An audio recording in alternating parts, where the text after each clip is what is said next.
Bien, bonjour à tous. J'espère que vous m'entendez correctement. Je suis Clément Chéroux, je suis le directeur de la Fondation Henri Cartier-Bresson et je suis très heureux d'accueillir aujourd'hui Damaris Samao. Merci à vous d'être présent ce soir pour cette discussion qui s'appelle Paul Strand, pourquoi le Ghana? Et je suis vraiment heureux d'accueillir Damaris. Qui est docteur en histoire de l'art, historienne de la photographie et attachée de conservation au cabinet de la photographie au Centre Pompidou. Damaris a réalisé de nombreuses expositions, notamment l'exposition Jacques-André Boiffard au Centre Pompidou, Élie Lothar au Jeu de Paume, et plus récemment deux expositions très remarquées au Centre Pompidou, photographie armes de classe. Une exposition fantastique à la galerie de photographie du Centre Pompidou qui a posé un certain nombre de références qui feront date sur la question de l'engagement de photographes des années 30, dont Henri Cartier-Bresson et quelques autres. Et puis plus récemment, l'exposition Décadrage colonial l'année dernière, toujours dans la galerie de photographie, qui là aussi a fait date, qui a posé un certain nombre de réflexions importantes ou de points importants de la réflexion autour de la question du regard colonial dans la photographie, là aussi, des années 20 et 30. La raison pour laquelle j'ai souhaité inviter Damaris aujourd'hui à avoir une discussion autour de Paul Strand et de son projet sur le Ghana, c'est qu'en fait, Damaris, il y a quelques années, sur une marche à Paris Photo, pendant une pause lors de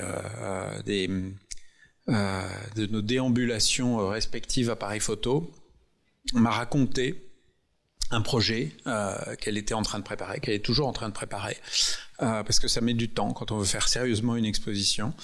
Un projet sur la photographie au Ghana qui incluait Paul Strand comme une des figures importantes de ce projet.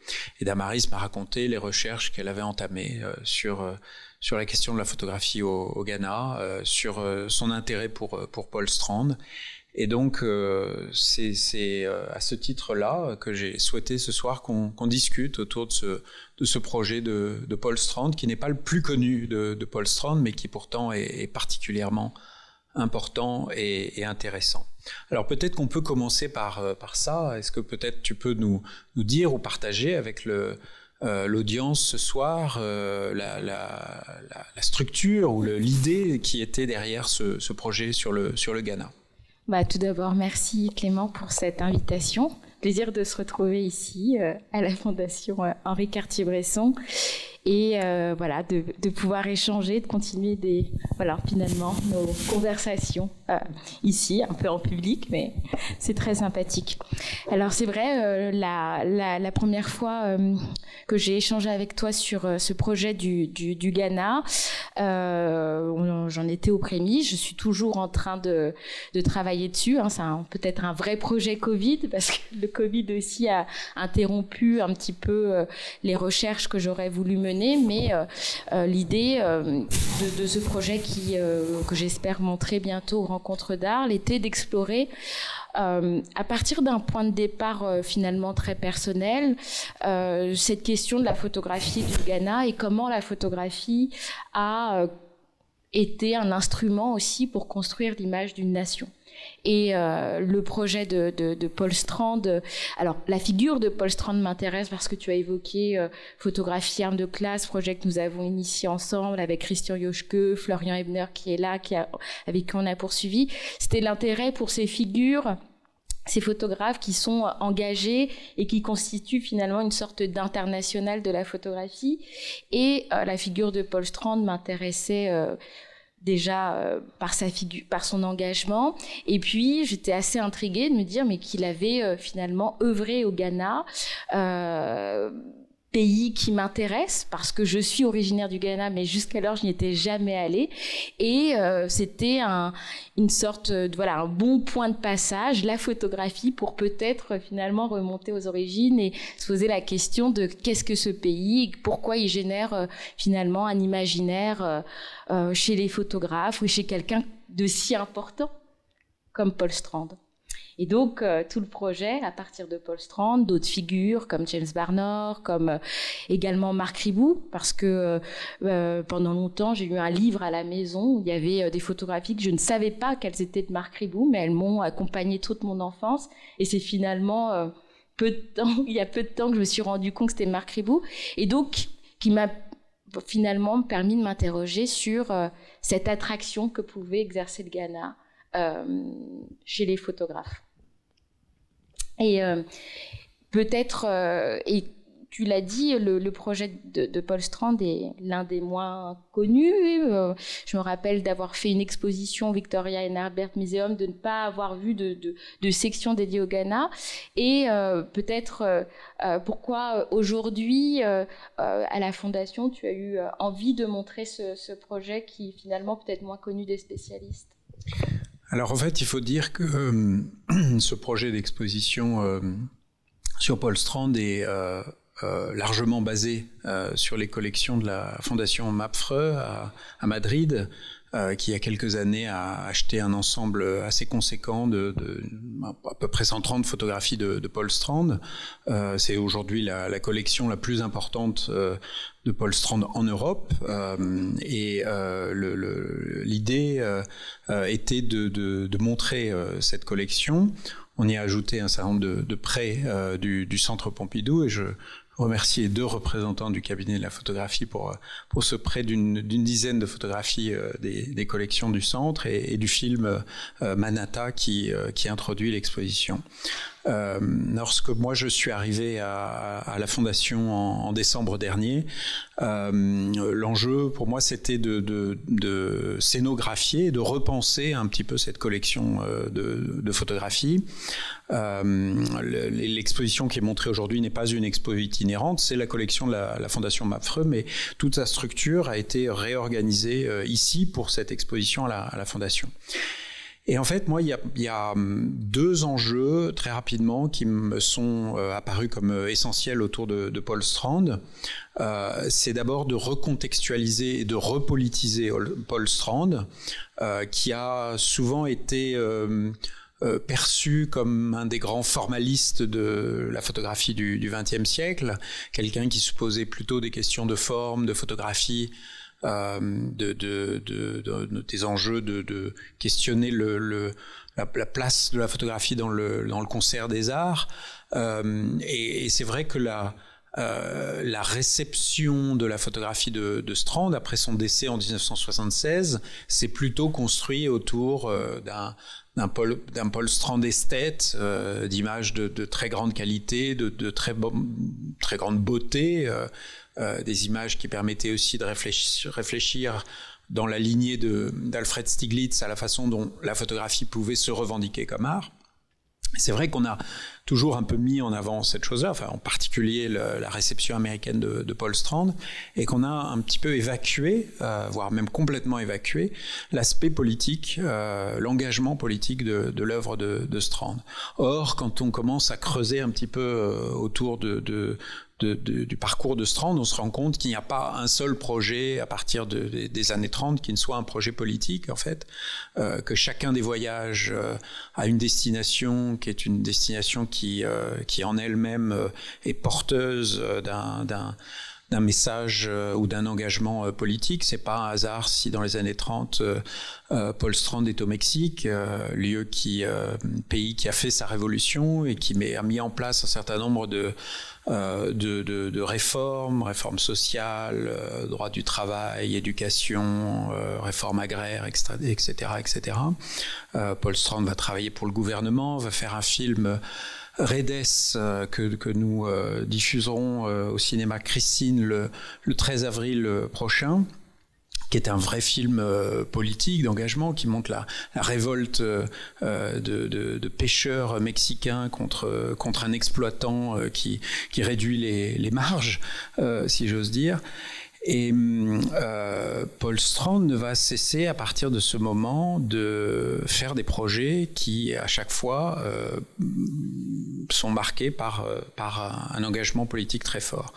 Et ça, c'est une chose qui a le plus souvent été totalement écartée ou évacuée des ouvrages ou des expositions sur Paul Strand. Donc ça me semblait être un premier enjeu de dire, de recontextualiser. Vous verrez que dans chacune des sections de l'exposition, il y a un petit texte assez conséquent qui essaye à chaque fois de dire pourquoi Paul Strand va au Ghana, pourquoi Paul Strand va en Égypte, au moment de Nasser, pourquoi Paul Strand va au Mexique, et à chaque fois on se rend compte qu'il y a vraiment une implication.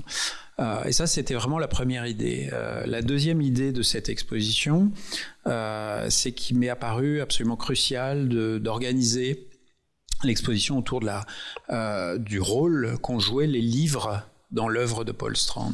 Parce qu'aujourd'hui, quand on parle de la photographie, on parle très rapidement des livres. Aujourd'hui, le livre, ce qu'on appelle le photobook, a une place cruciale dans la photographie, dans la façon dont on regarde la photographie, dans la façon dont on diffuse la photographie. C'est vraiment un objet absolument essentiel.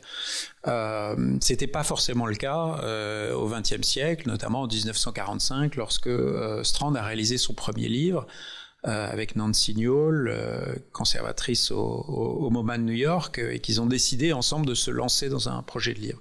Et en fait, on se rend compte que dans l'évolution de Paul Strand, il y a quelque chose de fascinant où il commence finalement à travailler avec Stiglitz, il fait des expositions, il publie dans les magazines, il va même à un moment faire un portfolio. Mais il fait le portfolio de manière tout à fait passionnante, non pas comme un portfolio de tirage, mais comme un portfolio de photogravure, c'est-à-dire de photographies imprimées, comme déjà un premier pas vers le livre. Il le fait en photogravure parce qu'il veut tout simplement baisser les coûts de production du portfolio, pour qu'il soit plus accessible. Et c'est son premier pas vers le livre. Et par la suite, entre 45 et 76, il va faire 6 livres. Ce qui est assez exceptionnel dans les carrières de photographes de cette époque. Cartier-Bresson n'a pas fait autant. Il a fait quelques catalogues d'expositions, mais des livres en tant que tels, il en a fait moins que Strand.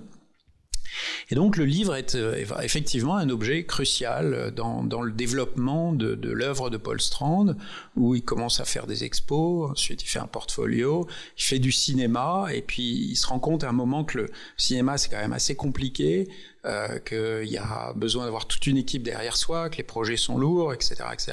Et puis donc il va trouver dans le livre finalement son mode d'expression prioritaire, qui va lui permettre de parler au plus grand nombre.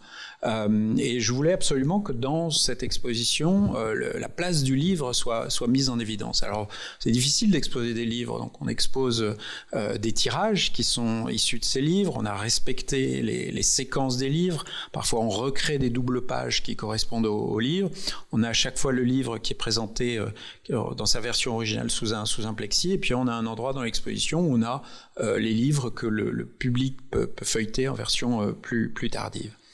Et alors, ce qui était intéressant, c'était que ce livre du Ghana est le dernier de Paul Strand et qu'il est parfaitement représentatif de ce que je disais précédemment, les deux enjeux de l'exposition. D'un côté, montrer l'engagement politique, montrer l'importance du livre. Et je crois que le Ghana est un bel exemple de ça. C'est pour ça qu'on a vraiment souhaité l'avoir dans le livre. Ce livre, l'histoire de ce livre elle-même, elle est particulièrement intéressante. Strand, à ce moment-là, est déjà allé en Égypte.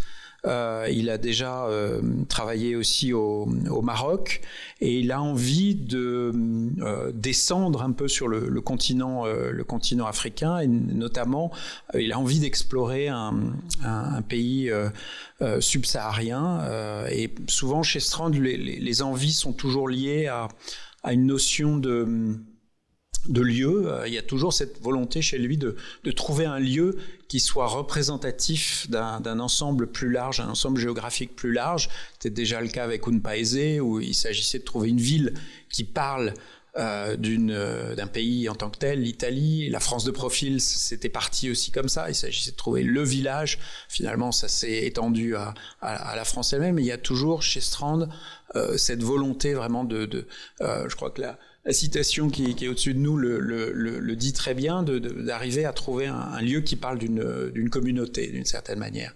Et là, d'ailleurs, tous ces livres vont dans ce sens. C'est très intéressant quand on regarde les 6 livres de Paul Strand. Ils sont toujours liés à une géographie. Mais c'est une géographie. Ce qui est intéressant, c'est que Paul Strand utilise cette espèce d'élan de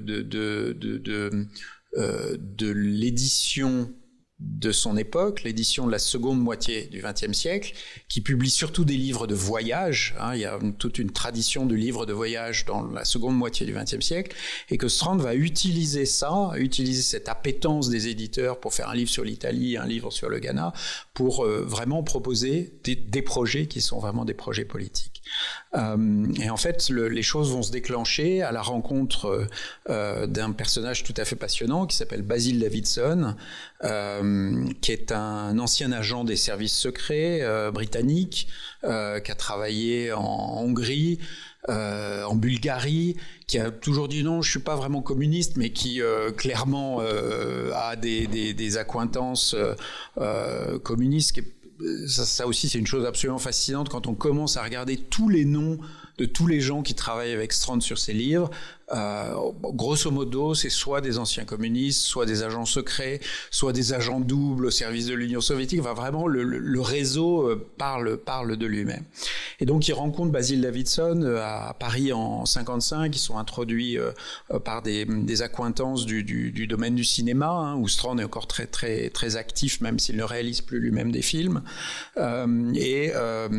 Strand, il s'est toujours entouré de figures littéraires, journalistes, écrivains, Claude Roy, Cesare Zavattini, le grand théoricien du néo-réalisme italien. Il s'est toujours associé de personnes, associé avec des écrivains qui défendaient un point de vue politique. Et là, il se trouve que Basil Davidson, avec lequel il réalise un projet sur les îles Hébrides, c'est l'écrivain avec lequel il va d'ailleurs signer le livre Tiramuren, que ce Basil Davidson connaît très bien le président du Ghana, Nkrumah, et que Davidson va l'introduire auprès de cette deuxième grande figure du livre sur le Ghana, sur lequel peut-être c'est important de donner quelques éléments d'information. Oui, quelques mots, peut-être pour reprendre aussi cette idée du réseau dont tu parles. Il y a aussi ce réseau panafricaniste, et quelqu'un comme Basil Davidson est aussi au cœur de ce réseau panafricain, parce qu'il est proche de Du Bois, alors comment on dit en français, W-E-B, Du Bois, qui est installé, qui est vraiment cette figure, ce leader d'origine américaine, afro-américain, qui va finalement finir sa vie au Ghana, qui connaît Basil Davidson. Basil Davidson, tu l'as dit, est allé au Ghana une première fois en 52. C'est à ce moment-là qu'il rencontre Nkrumah, donc il connaît le pays, il connaît les mouvements. Alors peut-être qu'on devrait le dire, le Ghana acquiert son indépendance en 57 seulement,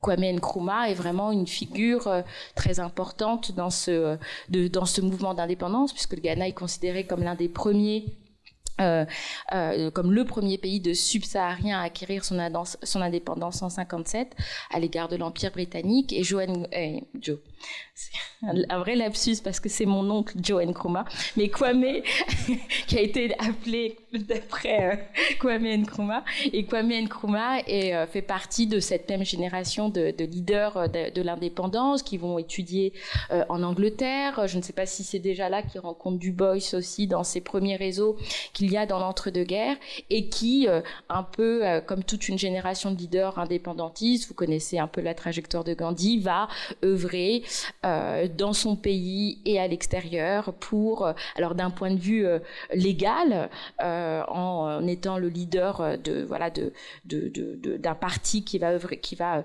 essayer de promouvoir et d'encourager et d'aller vers l'indépendance, et aussi en étant enfermé, emprisonné à des moments. Donc le parcours se Kwame Nkrumah est vraiment le symbole de ce chemin heurté vers l'indépendance qui, quand même, advient en 1957 et qui est célébré en grande pompe et qui attire un bon nombre de personnes, l'Europe, l'Occident, et tourne son regard vers ce pays qui acquiert son indépendance et son leader charismatique. Et c'est vrai que c'est un personnage peut-être très important dans ce projet de ce livre sur le Ghana. À divers titres. Alors, Kwame Nkrumah alors, le pays intéresse Basil Davidson et Paul Strand, comme tu l'as dit, parce qu'ils sont à la recherche d'un pays qui serait véritablement paradigmatique de ce qu'est l'Afrique. Le sous-titre le dit, An African Portrait. Et Basil Davidson le dit dans sa préface, ils ont choisi un pays qui à la fois serait exemplaire de la diversité de ce qu'est l'Afrique en termes géographique, territorial, culturel, et aussi ce qui a l'air de énormément les toucher, c'est aussi ce lien avec le passé et cette idée que à travers le Ghana, et ce qu'exprime aussi quelqu'un comme Kwame Nkrumah, c'est pas simplement, c'est dépasser cet épisode finalement que serait le colonialisme et que se renoue au Ghana toute l'histoire de l'Afrique, 2000 ans d'histoire. Et finalement, et c'est ce que cherche peut-être Paul Strand aussi avec son regard photographique, en cherchant un peu ce Ghana éternel, cette réunion du passé et du présent qui se lie peut-être aussi dans le cheminement, dans la manière dont est construit le livre, et qui est véritablement important. Et quelqu'un comme Kwame Nkrumah, par ses discours, par sa politique très forte en faveur de la culture, de l'éducation, de la transformation du pays, toujours pensé dans une alliance entre le passé et le présent, est une figure qui va porter aussi ce projet, puisque peut-être qu'on reviendra dessus sur cette question de commande ou pas, mais à la différence d'autres photographes qui vont venir, par exemple, envoyés par leurs journaux ou de manière indépendante dans le pays, Kwame Nkrumah Paul Strand inscrit véritablement cette campagne photographique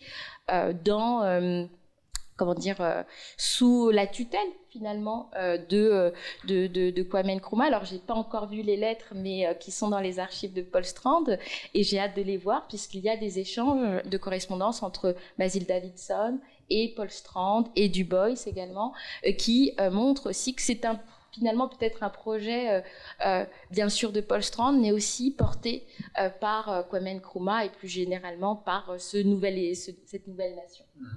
Il invite, Nkrumah invite Paul Strand au Ghana, il met à sa disposition un chauffeur qui va lui aussi lui servir d'interprète et avec lequel Paul Strand va mener un certain nombre d'entretiens, comme il le fait généralement dans chacun de ses projets. Il y a des photographies, mais chacune des personnes photographiées est aussi interviewée, où on lui pose des questions qui souvent dans les livres de Strand aide ensuite à la construction du texte. C'est une chose auquel Paul Strand tenait beaucoup, à ce qui est des images, qui est des visages, mais qui est aussi une voix qui traverse les livres. Et je crois qu'effectivement la question du réseau est absolument cruciale. C'est ça qui, moi, m'importait dans ce projet de recontextualisation, de réunir les différents points des personnes qui avaient participé à un projet. Davidson écrira d'ailleurs quelques années plus tard une biographie de Nkrumah, donc il y avait vraiment une relation très forte. Donc Strand va passer quelques mois au Ghana. 4 mois. Il va voyager à travers le pays, photographier, réaliser un certain nombre d'images. On en reparlera peut-être un petit peu tout à l'heure. Ce qui me semble vraiment passionnant quand on regarde le livre, c'est de regarder la séquence, de regarder comment se construit la narration dans ce livre-là. Donc on part d'une espèce d'Afrique ancestrale, avec des éléments, je dirais, telluriques. Ça commence par la deuxième image, on voit un crâne d'éléphant, un os de crâne d'éléphant, et on a des images qui représentent la végétation luxuriante. Donc on a le sentiment d'une espèce de lieu d'Afrique éternelle qui se traduirait à travers ces images. Ensuite, les images abordent la période de la colonisation à travers un certain nombre d'images qui montrent ce moment de la colonisation. Et puis on avance tout doucement vers la période Nkrumah, où ça commence, si je me souviens bien, avec des images de manifestation du parti que dirigeait Nkrumah, le parti de la Convention du peuple, si ma mémoire est bonne, qui était représenté par un coq. Donc on a cette figure du coq qui apparaît à travers un certain nombre d'images. Donc on a ce moment de Nkrumah avec des images qui sont des images documentaires, mais qui ont une valeur parce qu'elles oscillent entre la valeur documentaire, mais aussi la valeur symbolique. Il y a chez Strand une espèce de tension permanente entre des images symboles et des images documents, et on voit que se construit chez lui une sorte de déploiement de toutes les actions développées par le gouvernement à Nkrumah, la question de l'éducation qui est très présente et très importante pour Nkrumah lui-même, mais la question des réformes agraires, la question de l'industrialisation, toute la fin du livre évoque cette question de l'industrialisation avec des photographies montrant des usines, des chaînes d'exploitation, etc., etc. Ce que je tiens à dire aussi, c'est que une chose qui est pour moi extrêmement frappante dans les livres de Strand, et en particulier dans celui sur le Ghana, je crois que c'est dans le livre sur le Ghana que ça m'a peut-être le plus frappé, que ça m'a aidé à comprendre aussi les livres précédents, c'est la question de la double page. Strand est un metteur en page, ou quelqu'un qui construit sa séquence de manière extrêmement pensée. C'est pas l'éditeur, c'est vraiment Strand qui réfléchit au déroulé du livre et qui construit des doubles pages qui ont un sens très très fort, qui joue généralement de l'opposition entre un portrait. Strand a beaucoup fait ça à travers ses livres. Et généralement, sur une des deux pages, il y a un portrait qui en lui-même est un portrait extrêmement fort, très souvent frontal. L'appareil est frontal, la personne est souvent un petit peu de trois quarts ou de face. Mais surtout, il met en face un paysage, un détail d'architecture vernaculaire, un magasin, et qui toujours charge le portrait d'un sens symbolique, en fait. C'est-à-dire que l'association des deux images va nous faire voir complètement différemment le portrait. Et il y a notamment dans le livre un très beau portrait de Nkrumah, c'est pas le portrait officiel. On voit Nkrumah posé comme ça, la tête levée vers l'avenir, mais dans une représentation quand même assez symbolique, et ce portrait est en face d'une école, parce que tu le rappelais, la question de l'éducation était cruciale pour Nkrumah. Et voilà, là c'est pour moi un bel exemple de cette capacité qu'avait Strand de charger symboliquement chacun de ses portraits par un détail. Donc je crois que c'est vraiment une chose qui a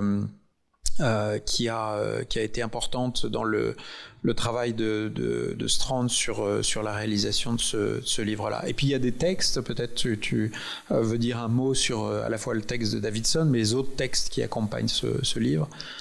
Oui, donc un peu comme dans les autres ouvrages de Paul Strand, le texte qui accompagne, et finalement c'est aussi c'est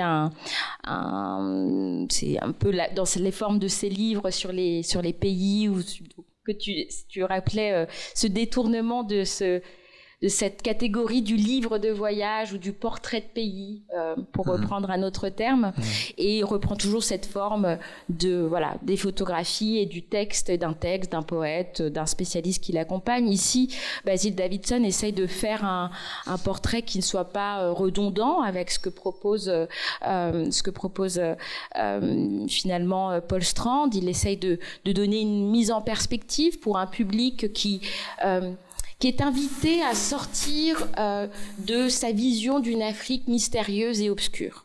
Et donc, ce que propose Basil Davidson, c'est véritablement déjà de donner l'histoire du Ghana, d'essayer de donner des éléments pré-coloniaux. Et ça, c'est quelque chose de très important dans ce contexte des décolonisations, avec aussi tout un passage aussi sur l'épopée finalement d'Nkrumah et de son parti pour acquérir cette indépendance, et puis des descriptions très précises sur l'organisation sociale, sur des aspects de géographie. Et puis, ce qui m'intéressait aussi en relisant, c'est que je ne sais pas si c'est le cas, peut-être que tu peux le dire avec les autres livres, mais on sent vraiment qu'il y a ces deux regards très intenses. C'est pas juste un auteur qui vient commenter les photographies de Paul Strand. Le début même des photographies de Paul Strand et le début sur le fait de commencer notamment dans cette localité qui est dans le nord du Ghana. C'est Davidson qui fait lui d'abord le voyage dans le nord, dans cette localité, et c'est le début du livre, et donc ce qui fait qu'il y a vraiment deux regards qui se confrontent mais qui sont complémentaires, et qui fait que le texte n'est pas juste un plaquage, juste un commentaire des photographies. Ça, j'ai trouvé ça très intéressant, ce qui est très intéressant avec le texte de Basil Davidson, parce qu'il fait véritablement découvrir à un plus large public, américain notamment, ce qu'est un pays africain, en dehors des fantasmes qu'il peut y avoir sur l'Afrique. Et puis, ce que tu évoquais, c'est que les pages de la maquette finalement du livre est interrompue ou complétée par des citations, par des extraits de texte.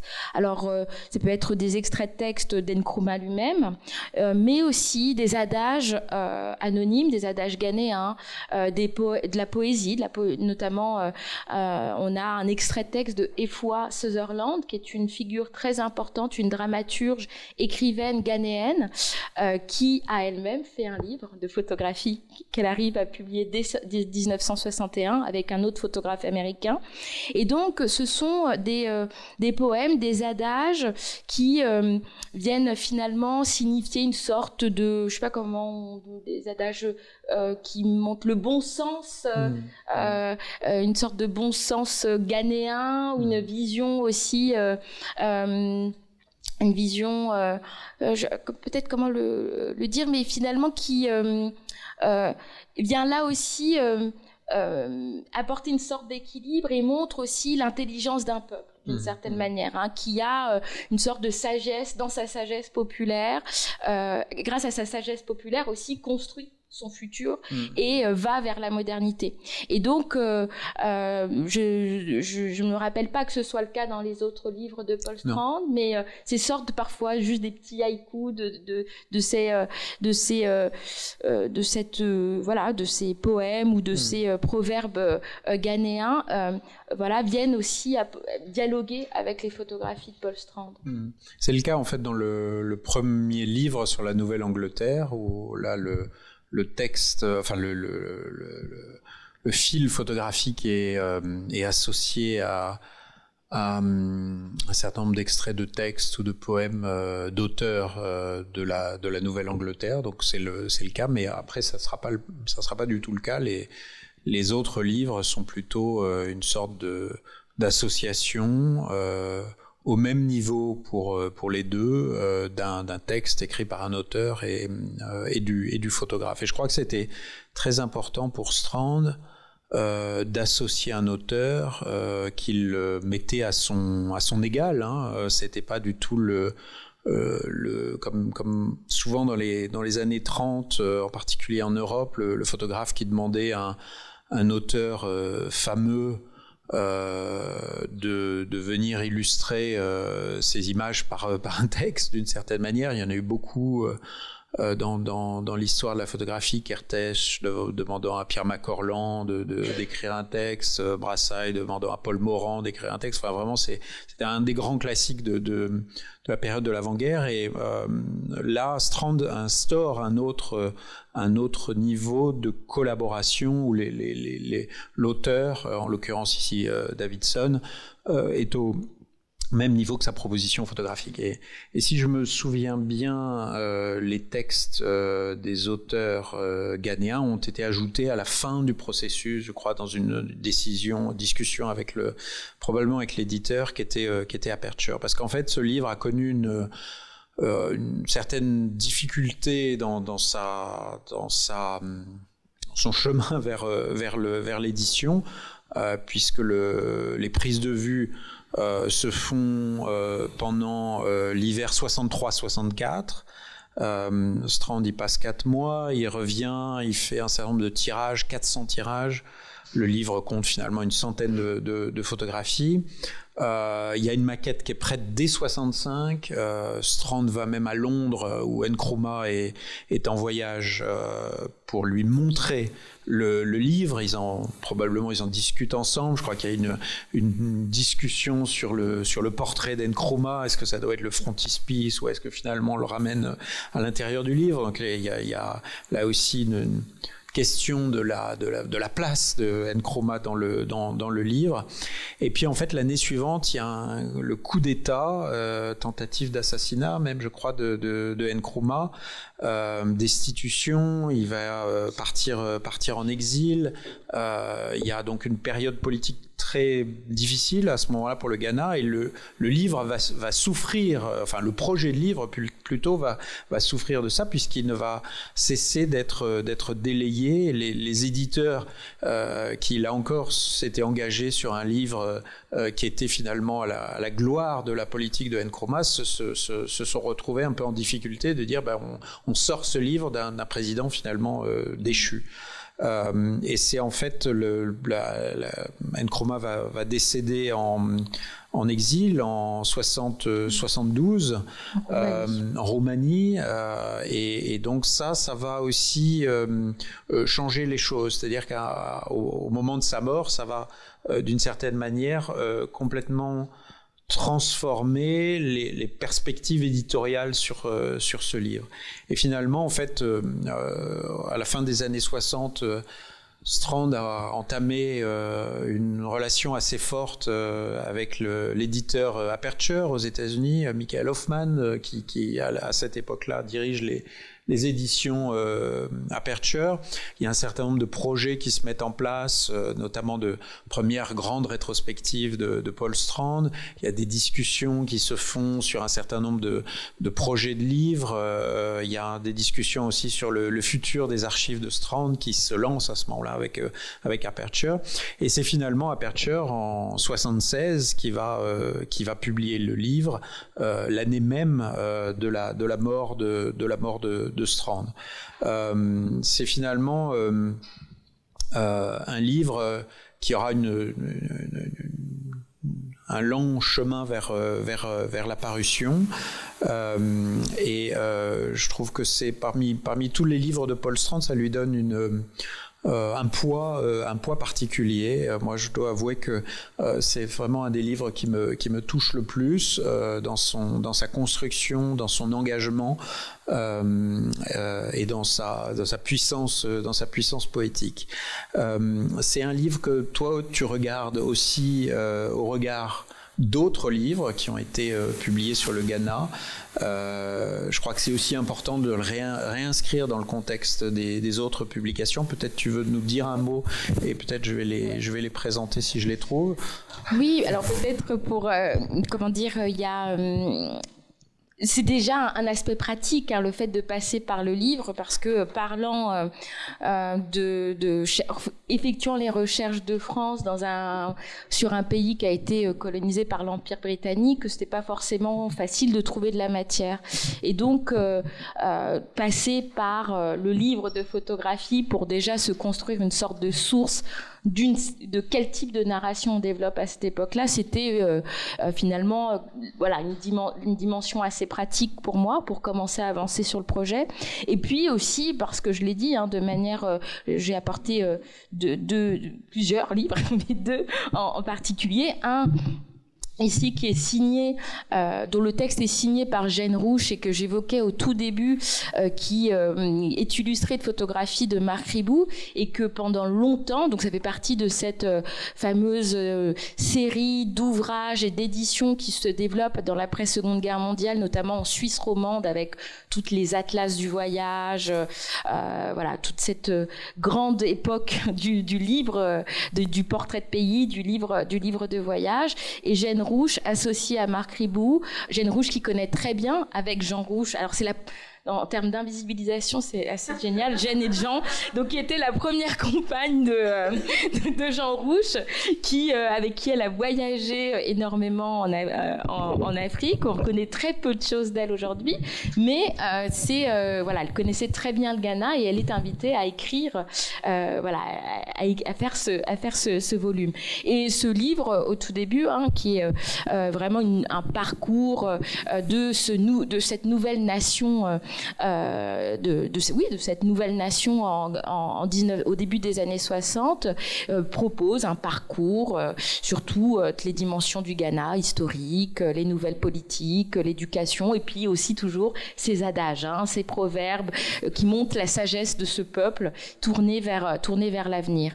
Et donc ce livre, je crois que j'en avais 2 exemplaires à la maison, je le connais depuis toute petite, et j'ai les images du Ghana, en fait finalement c'était ce livre, parce que je ne suis pas allée je suis jamais allée avant 2019 finalement, donc c'est à travers le livre que je l'ai connu. Donc la forme du livre a aussi cette importance pour moi, puisque c'est par ce pays de papier que j'ai pu rentrer un peu dans cette histoire et dans cette culture, et puis un autre ouvrage réalisé par qui est réalisé en 1961, qui s'appelle The Roadmakers, par Efwa Sutherland que j'évoquais tout à l'heure, et Willis Bell, un photographe américain installé au Ghana dans les années 50, qui va collaborer pour de nombreux projets avec Efwa Sutherland, et notamment ce livre qui est édité, qui est vraiment un livre fait par le gouvernement ghanéen, par le ministère de l'information, comme on dit à cette époque-là. Il est édité en Suisse, on ne sait pas véritablement pour qui, mais peut-être par les éditions et les impressions de toutes ces, voilà, les éditeurs de l'Atlas des voyages, hein. On regarde la qualité de l'édition, qualité de l'impression qui est assez incroyable. Et puis déjà là, le texte, la poésie, les adages qui rythment aussi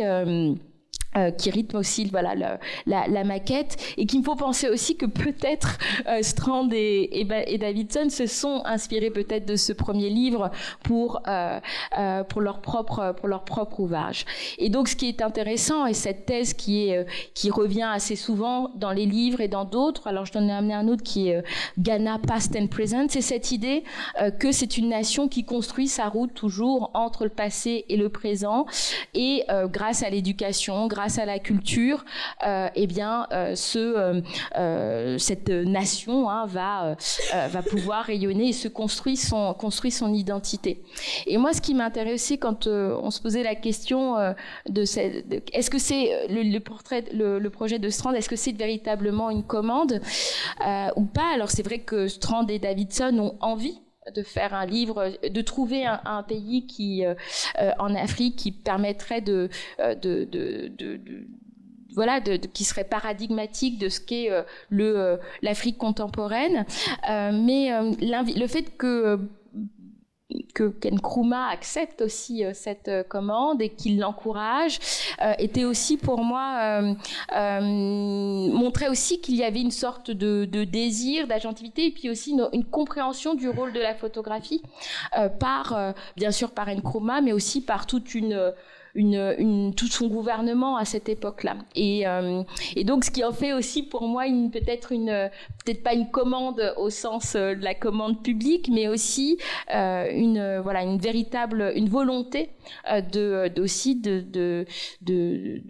se présenter au monde à travers aussi ce projet de livre. Est-ce qu'on continue? Je crois qu'on pourrait continuer à parler des livres. J'en ai encore 2 ou 3 sur les genoux. On pourrait continuer, mais peut-être qu'il est temps de passer la parole au public. On a évoqué un certain nombre de sujets qui nous paraissaient importants, mais sans doute n'avons-nous pas tout dit. Abordé, et peut-être qu'il y a parmi vous des questions. Non, je voulais surtout vous remercier. Je suis venu ce soir pour plusieurs raisons. Mais les racines de ce travail au Ghana et des racines de Ghana me touchent énormément. J'ai eu le privilège, à travers 20 ans, de travailler comme photographe avec Nelson Mandela. Et en 64, qui aurait été le même temps de la création de ce livre, il a été mis en prison pour la vie. Et il a été toujours très ému par la vision panafricaniste de Nkrumah et très inspiré, en fait. Donc il y a ça que je voulais dire et je voulais surtout vous remercier. Et aussi, je voulais seulement ajouter, je suis tombé amoureux de la photographie en Indiana aux États-Unis en 72. Et il y avait 3 livres, en fait, qui m'avaient inspiré d'être photographe. L'image à la sauvette de Cartier-Bresson, un livre de Paul Strand et, en fait, et la famille de l'homme. Voilà, la famille humaine. Et bon, je suis arrivé en France inspiré par Henri Cartier-Bresson pour aller le rencontrer en 75. Et puis, je suis allé à Orgeval pour rencontrer Paul Strand. Il était, en fait, à l'époque, aux États-Unis, apparemment, il était tombé malade. Donc, j'ai rencontré son jardinier et sa femme qui a retouché ses photos, qui vivait juste à côté. Et donc, je voulais seulement vous dire ça, des coïncidences qui arrivent, mais surtout de vous remercier cette histoire et la liaison avec le Ghana. Je connaissais pas, en fait, dans les détails que vous offrez ce soir et je vous remercie beaucoup. Encore merci, j'ai beaucoup appris.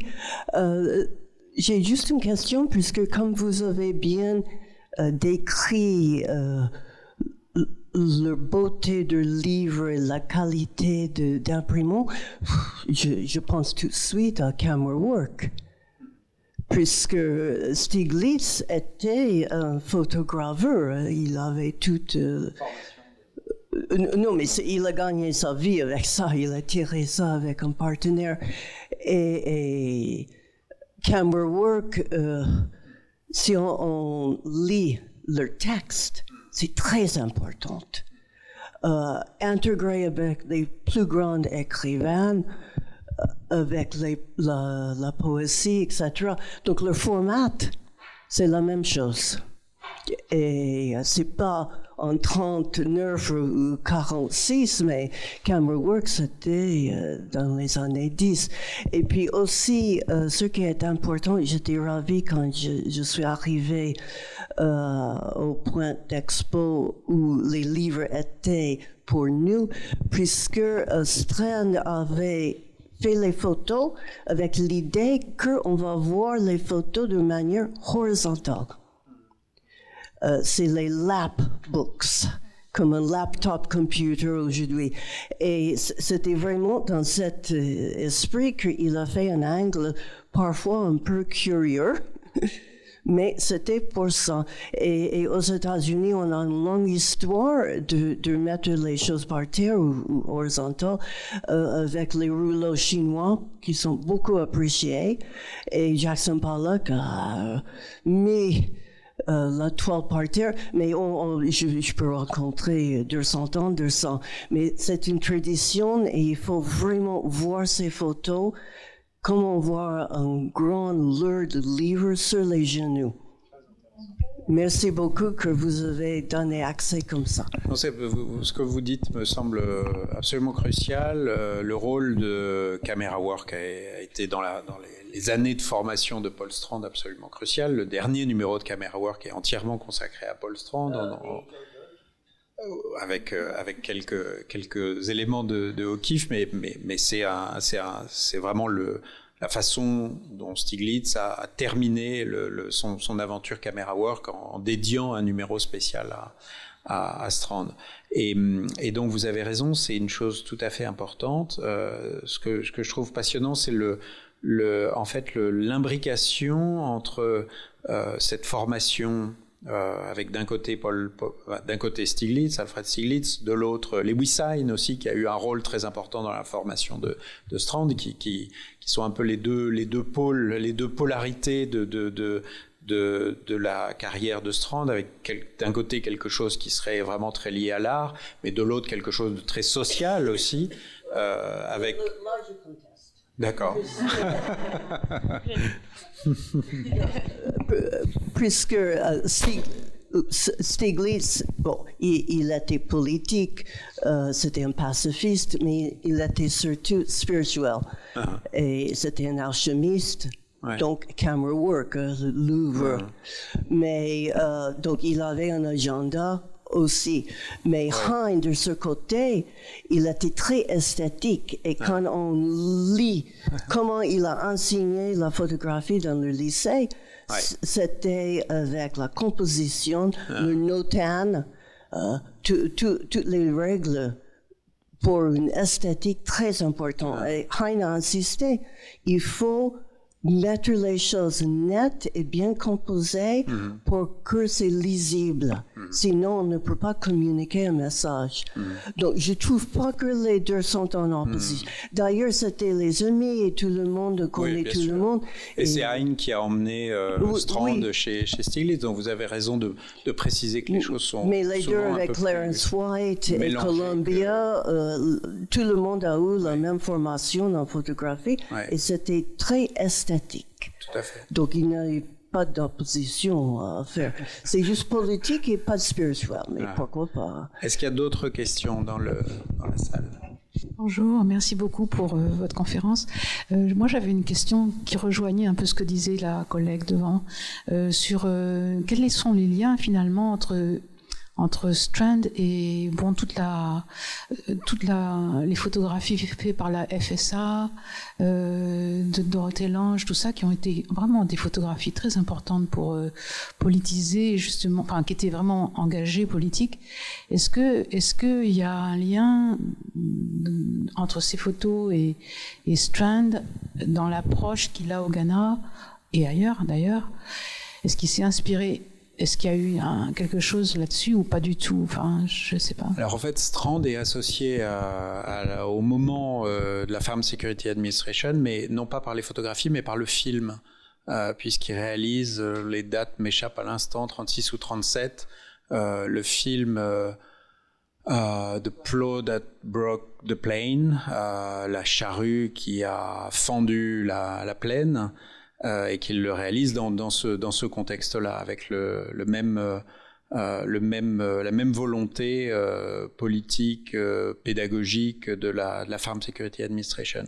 Et en fait, moi, ce qui me semble intéressant pour poursuivre un peu la discussion qu'on avait autour de Camera Work, c'est que chez Strand, il y a une sorte d'évolution où effectivement, il commence à publier dans Camera Work, qui est un projet d'exposition avec Stiglitz qui finalement ne se fait pas. Et puis il va continuer à évoluer. Et puis à un moment, il va y avoir une grande rupture en fait entre le film Redes, donc le film qu'il fait au Mexique, dont je parlais tout à l'heure quasiment comme un film de propagande. C'est d'ailleurs comme ça que le film Redes est présenté dans Life Magazine au moment où il sort. Au moment où il sort, le Life Magazine dit un photographe américain fait un film de propagande pour le gouvernement mexicain. Donc c'est vraiment comme ça qu'il est perçu, et ça correspond vraiment au moment d'engagement politique très très fort et clair de Strand. Et en fait, ce que je trouve vraiment passionnant, c'est qu'il va y avoir, donc entre le moment où il est au Mexique, 34-35, la sortie du film Red S, et 45, un moment vraiment où Strand est essentiellement engagé dans le cinéma, avec d'abord le film au Mexique, ensuite il va se rapprocher de la Film et Photo League, qui est aussi une organisation de gauche avec un engagement politique très fort. Il va ensuite fonder Frontier Film, qui est là aussi une coopérative de cinéastes avec des engagements très forts. Il va d'ailleurs commander à Henri Cartier-Bresson un film sur la guerre d'Espagne. Ça sera l'un des éléments qui va rapprocher Strand et Cartier-Bresson. Et il y a ce moment cinéma qui dure presque une dizaine d'années, jusqu'en 45, jusqu'au moment où Nancy Newhall lui dit faisons une exposition au MoMA, et donc ça le fait revenir vers la photographie. Et donc il va faire cette exposition au MoMA avec Nancy Newhall, et à partir de là, ils vont décider ensemble, tous les deux, avec une sorte de passion pour la Nouvelle-Angleterre. Nancy Newhall est elle-même originaire de ces États au-dessus de New York. À ce moment-là, ils vont se lancer dans le livre New England, qui paraîtra en 45, juste après l'expo du MoMA. Et là, on voit que c'est ça qui ramène Strand au livre, en fait, et à la photographie. Et moi, ce que je trouve passionnant, c'est cette idée il y a un moment revue de luxe, camera work, super bien imprimé, relation avec Stieglitz, il montre quelques images ici et là. Et puis il y a un moment très politique qui passe par le film, qui va essayer ensuite de transformer. Souvent, il parle du livre comme si c'était une sorte de film de papier, en fait. C'est-à-dire qu'il va réussir à retrouver la complexité de ce qu'il veut dire avec des images et qu'il arrive à dire dans le film. Il va finir par la retrouver par le livre. Et en fait, le livre va devenir une espèce de vecteur pour lui, à la fois d'un langage visuel, mais aussi d'un positionnement politique. Et je trouve, en fait, pour revenir à ce que vous disiez, que, en fait, il faut réunir un peu tous ces ingrédients-là, la relation avec Stieglitz, le passage, comme je le disais tout à l'heure, par le portfolio, qui n'est pas un portfolio de tirage argentique, mais un portfolio de gravure, qui est une sorte de premier pas vers le livre, pour comprendre finalement comment, dans les dernières années de sa vie, de 45 à 76, il en arrive à publier ces 6 livres. Et pour recentrer sur le sujet du Ghana, est-ce que justement le fait que vous parlez de cet engagement politique de Paul Strand, le fait que le livre ait été publié après la déchéance de Kwame Nkrumah pose un problème en termes de message que Paul Strand aurait voulu faire circuler à travers ce livre? Est-ce que le fait qu'il ait été publié peut-être 10 ans trop tard donne un nouveau regard? C'est vrai que si aujourd'hui la figure... alors, je ne suis pas assez imprégnée de la culture ghanéenne et de l'histoire ghanéenne aujourd'hui pour répondre de manière radicale, mais on sent qu'il y a une réhabilitation récente de Kwame Nkrumah qui fait que aujourd'hui, mais que c'était beaucoup plus complexe dans les années 60 et dans les années 70 après sa déchéance et son décès. Donc est-ce que c'est la dimension très politique dans le contexte aussi de la guerre froide qui fait que c'est difficile d'en faire un livre pour une figure quand même qui est reconnue comme panafricain, mais aussi comme un non aligné et proche de la Russie, de l'URSS, même s'il essaye de trouver une troisième voie. Donc peut-être aussi qui explique une réception et peut-être aussi une atténuation de la dimension politique par les éditeurs américains. Et aussi, ce qu'on a dit, le fait que, en même temps, Nkrumah est quand même dans le livre, hein, il assume ce portrait d'Nkrumah, mais à une période peut-être un tout petit peu plus apaisée. Je ne sais pas ce que tu en penses. Non, je pense que c'est évident que entre le moment de prise de vue et le moment de publication, il y a eu beaucoup de choses qui sont passées, qui ont rendu la réalisation de ce livre très, très difficile et qui ont très certainement coloré le livre lui-même et sa réception par le public. Il n'y a aucun doute sur cette question. Il nous reste vraiment 2 minutes, donc peut-être une dernière question. Oui, désolé, je reviens à la dimension politique du personnage, parce que vous avez commencé en fait votre présentation avec un petit point qui m'a tout de suite interpellée, parce que je pense que je fais partie des personnes qui ont découvert Paul Strand effectivement à travers plus une vision artistique, esthétique que politique. Et du coup, ma question c'est comment vous expliquez que qu'on ait un peu cet effacement comme ça de la dimension politique sur probablement des décennies à travers le XXe siècle. Je crois que c'est assez simple. Hein. Ouais. La réception de l'œuvre a été construite par Aperture, qui a géré les archives de Paul Strand. Et à ce moment-là, après la mort de Paul Strand en 1976, c'était plus simple et peut-être aussi plus important de mettre en avant le rôle de Paul Strand dans une certaine réception de la photographie comme art, de mettre en avant son côté, le rôle qu'il avait joué par rapport à la straight photographie, à la reconnaissance de la straight photographie, et puis peut-être que la question de son engagement communiste était difficile à revendiquer à ce moment-là aux États-Unis. C'est oui.